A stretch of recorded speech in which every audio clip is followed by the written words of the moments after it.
لو انت موظف او صاحب شركة، التعديلات دي مهمة ليك.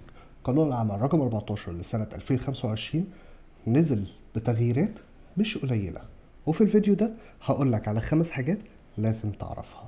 اول حاجة، لو اتولد لك بيبي ليك اجازة مدفوعة الاجر لمدة يوم ومن غير ما تتخصم من رصيد اجازاتك، وتقدر تاخدها 3 مرات طوال خدمتك. تاني حاجة، القانون اعترف بمصطلحات جديدة زي الفريلانسر، الريموت وورك، الفليكسبل اورز، البارت تايم. ودي اخيرا قانون العمل اعترف بالشغلانات ديت وحط لها ضوابط واضحة.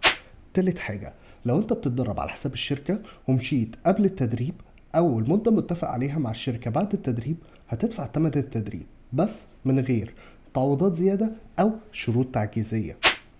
رابع حاجة، القانون قالها بكل وضوح: التنمر والتحرش جريمة، وده بيحمي الموظف من أي تصرف مؤذي أو مهين في بيئة العمل.